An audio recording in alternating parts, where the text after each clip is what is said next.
Hi, it's Janice from LaRue de Fleurs, and welcome back into the studio. Today we are going to talk about our next project in the Heather Ross Tiger Lily Bundle Geometry Dash Quilt project. So obviously I finished the quilt top. If you missed the beginning part of the series, 1 through 4 is where I work through the fabric selection and all the choices there, how I come up with my color scheme and design ideas, as well as then, we go through the cutting of the pieces, the piecing of the blocks, and finally the assembly of the quilt top. I plan to finish it here in the next couple weeks, and I will share it with you as soon as I get that done. But in the meanwhile, I would like to first remind you that if you would like to work through the pattern, I have that linked down below. You can purchase it from my Etsy shop, and I really appreciate your support in that way. And to reduce waste this year, I want to have a focus on zero waste sewing. So trying very hard to take everything from a single project and use it up while it's still out on my desk, right? Or my cutting table, or wherever you keep your current fabrics that you're working on.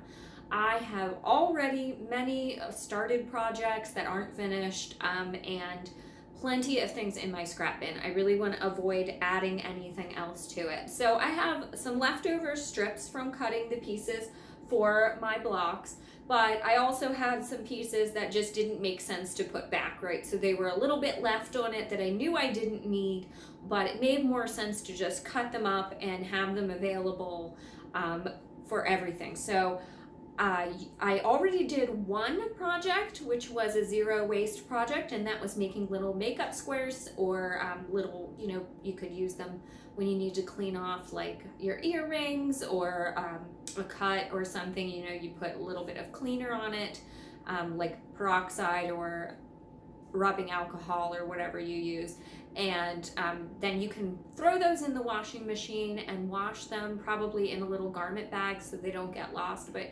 instead of buying something that you throw away and you purchase again and again, you can use up a little bit of your supplies, your beautiful fabrics, and have something that's reusable and makes good sense, is very sustainable, and it keeps little pieces of fabric from going back in your bin. So on that note, my second project for this will be to make a quilted tote bag. So I'm thinking right now, I've already begun piecing a few of these strips into little, links here of all different colors. I'm just trying to not really have the same fabric or the same color touch one another. I don't have a ton of rules for it. I may have mentioned this in a previous video. I'm trying to keep it light and open by making sure to include even some of my background fabric that I cut down into strips. So I have a little bit here left to work through, so I'm going to do at least one quilted tote bag. I may share a second version.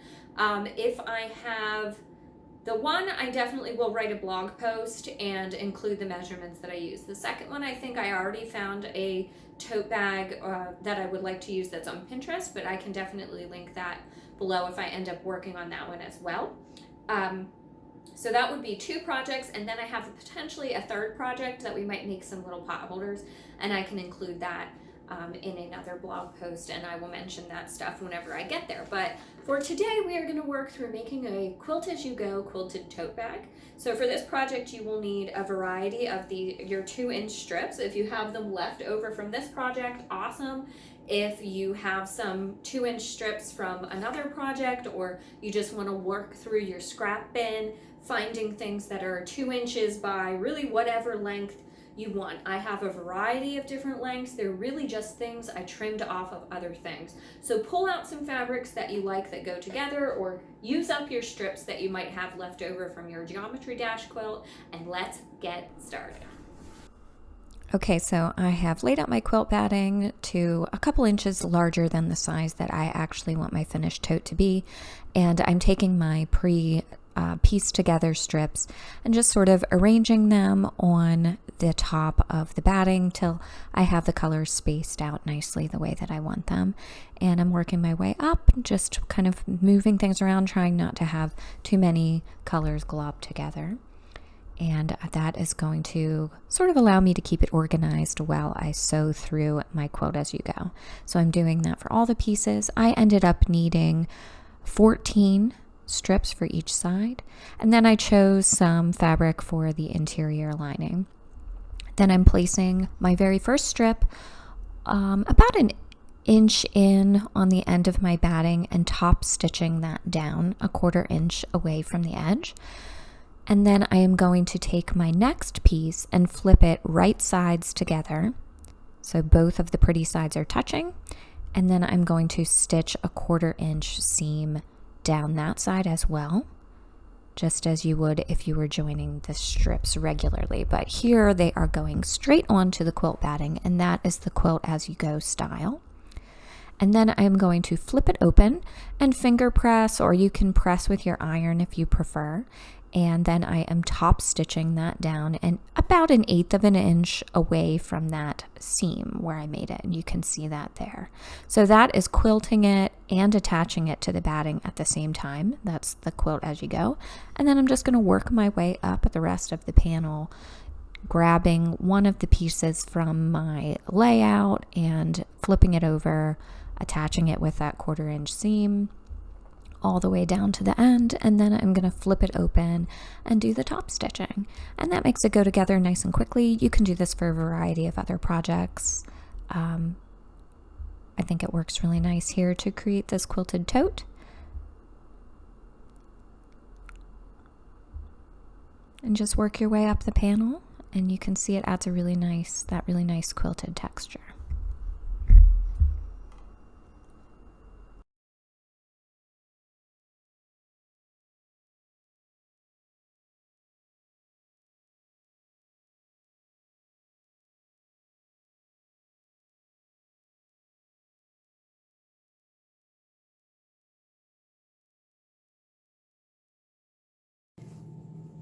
And here is what your quilt as you go will look like from the back side. So you can see I have the one line where I've stitched the piece down, and then I have the top stitching that is the quilting on the opposite side.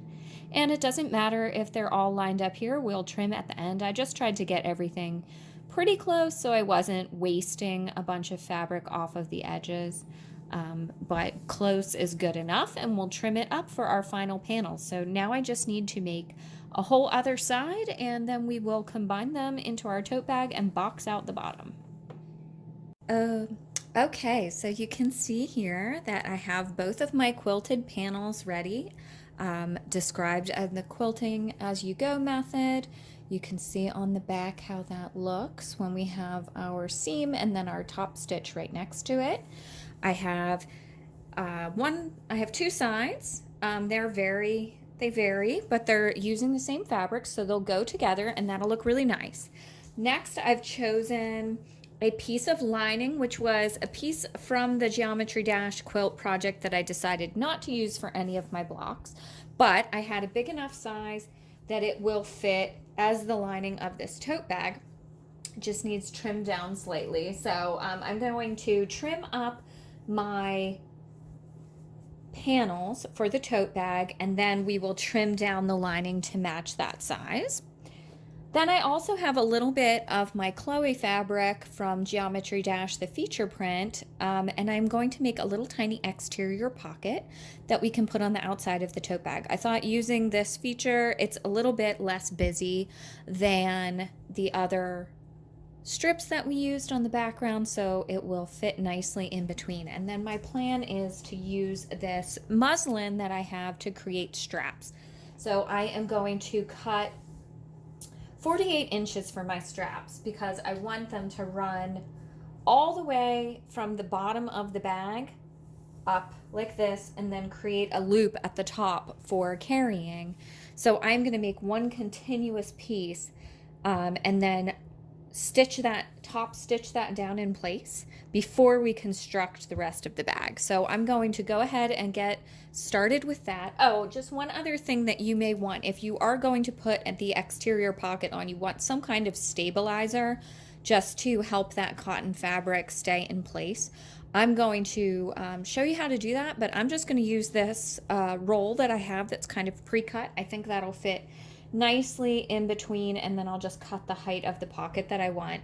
And I will show you how to do that really simply. We're just going to create a little, like, lay the Chloe piece that we want, lay another coordinating fabric that can be on the inside of the pocket that you won't see, and sew them down, flip it over, and then just put a little top stitch right along the top, and that'll create a very simple pocket. And then we'll just sew that underneath, and catch that when we put the straps going up either side. And the straps are what will actually hold that in place. So all we'll have to do is like roll down the bottom and create a little hem as well, and then do the same thing along the top, and that will just create a really, really simple pocket that will be held in place there in between the straps. And I think that will look really cute and add an extra detail to our bag. So that's where I'm gonna go next. So I'm gonna put you on fast forward and we'll work through those steps.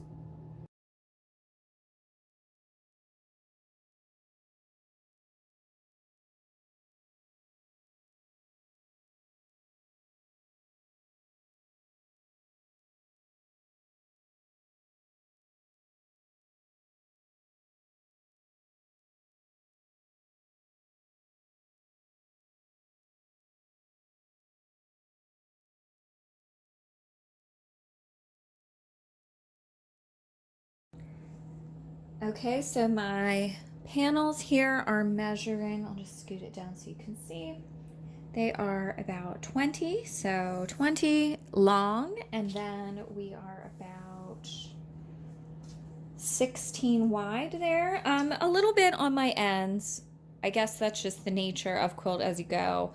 I probably should have gone over a little bit because you can see there's some batting that's sticking out, but I'm pretty sure that will get caught in all of my seam work, so I'm not going to stress on that because I'm going to make my seams closer to a 1/2 inch wide, so I should pick up all of that overflow. I guess if you want to be super sure that that doesn't happen, maybe add another row and add a little bit more length off of the sides. Perhaps I cut it a little too close, but I think we'll be okay in the end.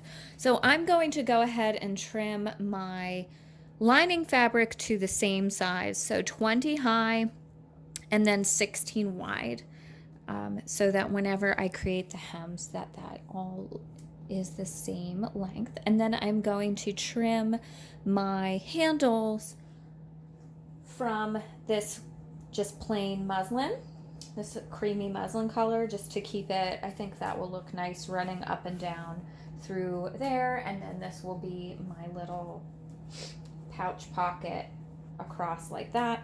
And I think that will break up some of the busyness a little bit there and add some stability to carrying it. You don't have to do that. That's just kind of the idea that I have in my mind. So I'm going to cut my pieces. I need 48 long and 5 inch wide. So I have 32 inches here this way. So I'm going to cut a couple of strips and sew things together. So I'll have some seams there. And I'm going to get started on that. So here we go.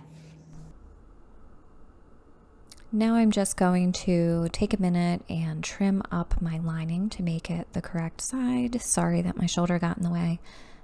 I am just making sure that to trim them to the same length so that when I create the seams that everything nests together correctly. And I believe I ended up making my tote 16 wide by 20 tall, so that when I boxed out the corners in the next step, I have about 4 inches, or I have 2 inches to bring it down on either side, creating like a 4-inch bottom. So it finishes at about 15.5 by 18. Then I'm using this very professional method of measuring, which is just kind of eyeballing, using the interfacing that I'm going to use to line the inside of my pocket and make it a little bit stiffer, just to choose where to center my design for Chloe, because I don't want to completely chop up just to fussy cut this bit out, but I do want that singular image at the center of my pocket. So then I'm just going to trim around that and straighten everything up so that when I go to make my little fold over flap pocket, that image is nice and centered. And I am going to then trim up my straps here. I have this cut of muslin that I'm going to do 4 inches by, I believe they end up being 32. I do join them together, and I think that I'm going to have enough to go the whole way from one end of the tote to the other, but I don't end up doing that, so I sort of improvise. You'll see that in a little bit, but it's fine. I join them together like I would binding strips, just to make it nice and long. And then for the Chloe, I am overlapping my interior fabric right sides together. So I have my Chloe fabric on top of the interfacing, and then I attached my lining, and then I fold it back and top stitch that in place. And here you can see that I've joined my straps. I'm going to cut off those little tails there, and then I fold it in. Okay, so I super hate flipping straps. So what I typically do is make my long strip. This happens to equal out to 48 inches whenever I'm going to cut it in half of 2 48-inch lengths. So that was perfect. I cut 3 32 and then sewed them together the same way that I make binding. So that's what I was showing earlier. I've diagonally lay them on top of one another and create that diagonal crease so that it spreads the bulk of that seam over a longer distance, so it's not really thick in one section. Then I fold it in half just like I would make binding, and then I fold in 1/4 inch on each side to tuck those edges underneath. That way I just don't have to stand and flip a tube, which is just the bane of my existence. So now I am going to zigzag stitch that closed, just so I make sure I catch that whole hem, and then I'll probably just go down the other side for continuity. Okay, I've sewn up and down each side. Another thing I wanted to mention is that I do typically put a little piece of interfacing on half of the side, and then it gets trapped in the seam, and that makes it a little bit stiffer, but because I'm filming, I guess I forgot to do that today, but I think we'll be fine for this tote bag. And if you don't have that, I don't think that it matters. So I'm just going to fold my strap bit in half and cut it. That gives me the length that I wanted for both sides, and then we're going to top stitch that down. So I've put my center mark on the 22 here, and then I'm probably going to just go equal distance across. So that's my center, so I want to come out equally from the center mark, so 2 inches, and then that should have 1 2 3 4 5 1 2 3 4 5 and a half on either side going out towards the edge. I know you can't really see that, but it is there. And then I will still put my Chloe pocket in, but maybe I will do that on the inside now, since I kind of made a mistake and my design isn't going to work out. But I can just use this on the inside, and I think it will still look really sweet and be a cute detail. So sometimes you just have to troubleshoot. I didn't quite measure right, but that's okay. It happens. So I'm going to go ahead and zigzag stitch around there so that everything matches, and then I will top stitch it down and put a little X through the center to secure everything.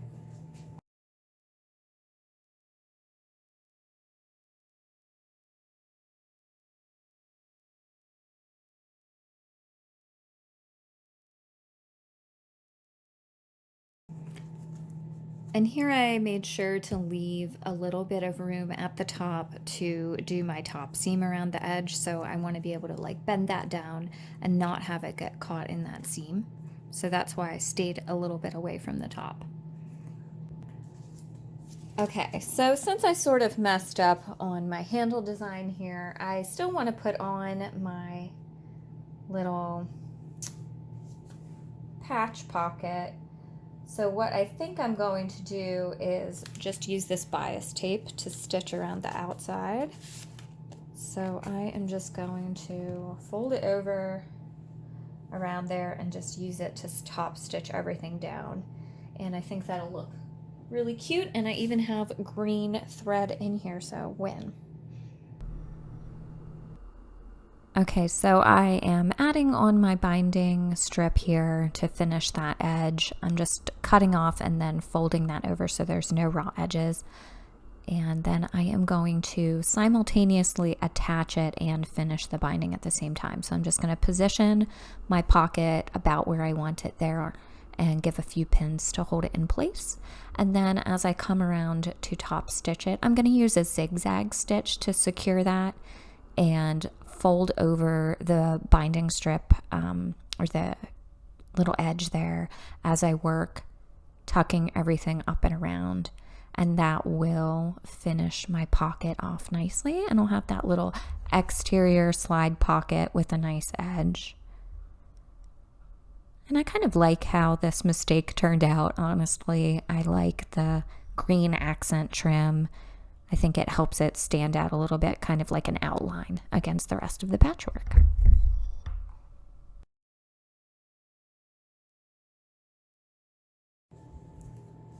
Double checking that those seams are lining up.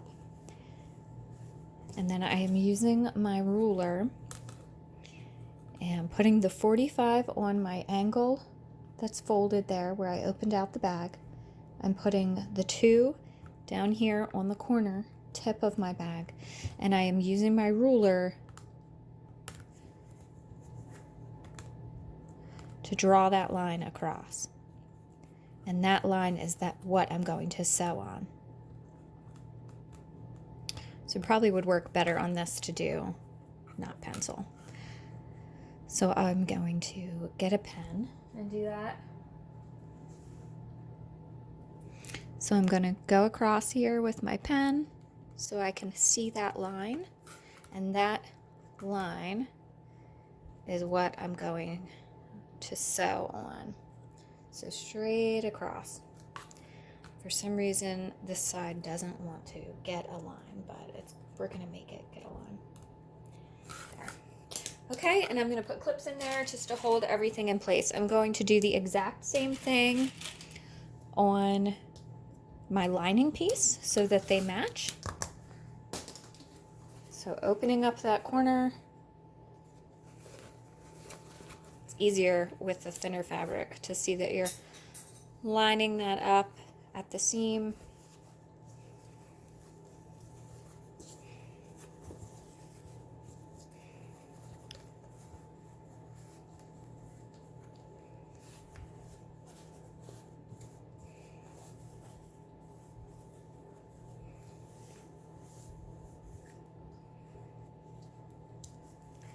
And then using your ruler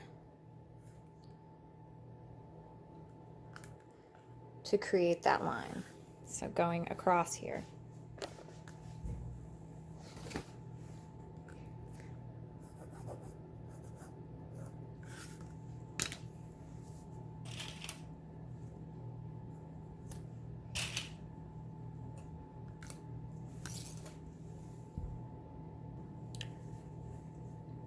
And then once I've sewn across that line, that's my bottom seam, and I will just cut this corner off and you'll have a nice boxed out, so squared off bottom to your tote bag.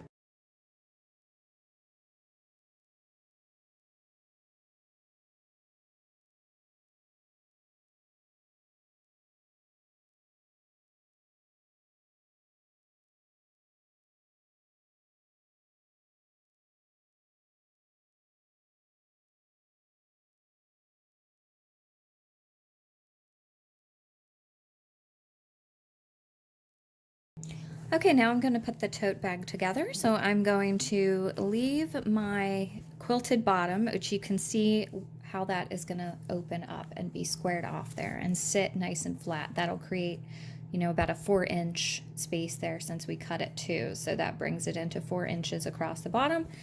And you can see that it will sit up like that a little bit.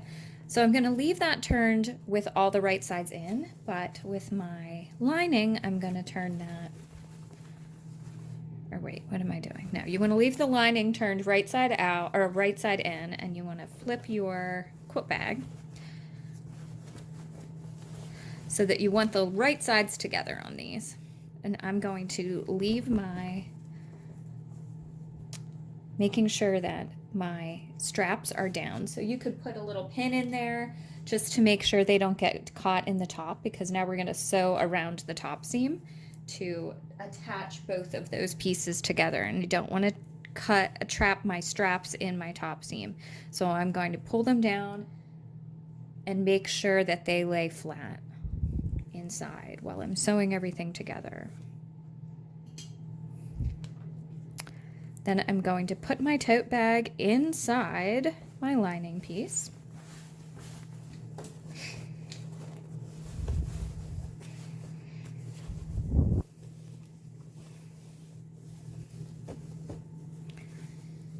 And line up the seams at the edge. So that seam will go there, and I'm going to use my Wonder Clips to clip that in place, nice and lined up.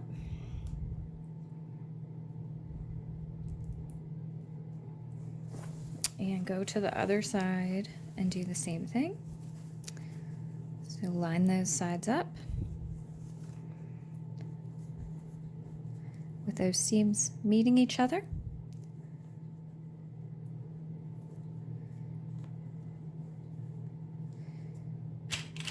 And clipping that in place. And then I'm going to come around to the one side and clip about center. And just a few other times around there to hold it in place, making sure that my straps are tucked back and out of the way.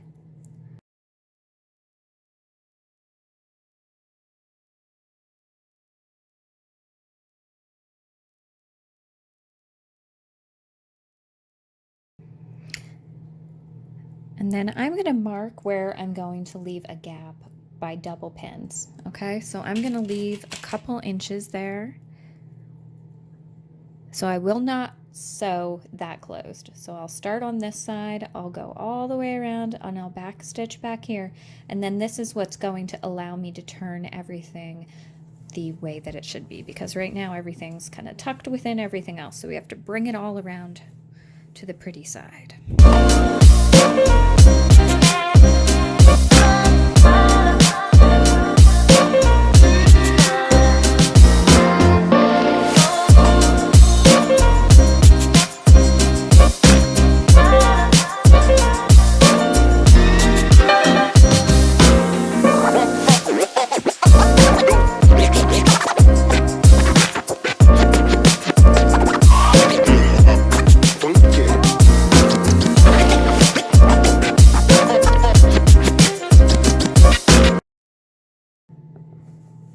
So once I have that all sewn the whole way around, I sewed about 3/8, in between 3/8 and 5/8 seam there on that guy.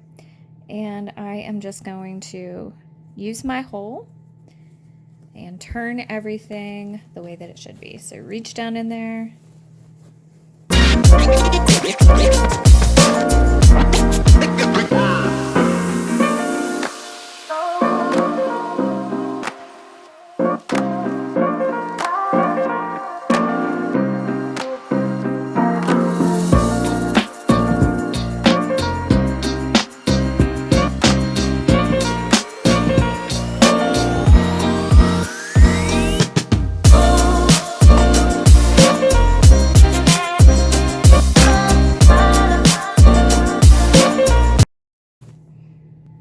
And once you've freed your lining, you're just going to tuck it down inside your quilted bag. And then I like to, at this point, once I get everything tucked down in there, and shake it down till you get your corners aligned way down there. See our beautiful boxed edge there? You can use your fingertip to push those corners out a little bit and push the corner of the lining down into that corner down there. Just push those out with your fingers. And then I'm going to take it over to my iron and press around this edge where my seam, my final closing stitches will be. So I'm going to press the lining down and just make that nice crisp edge for myself. Then when I go to top sew around my top, I'm going to bring my strap back up in line, and I'm going to sew right across here about 1/8 of an inch down and about 1/4 of an inch down, or you could do a 1/2 inch or 3/8 or whatever you want, but I do 2 lines. So one very close to the top, so you're making sure that you catch where you turned it and there's no seam. So you want to make sure that that all lines up there. That's why I like to press too, because it, finishes that seam over there, that opening. It gets all that fabric nice and tucked under, so that when you come around with your 1/8 seam, you're going to catch all of that and finish closing that up. And then I also like to do another seam down, another top stitching down from that. So you can either do 1/4 or 3/8 or whatever you prefer, and then that'll finish it up.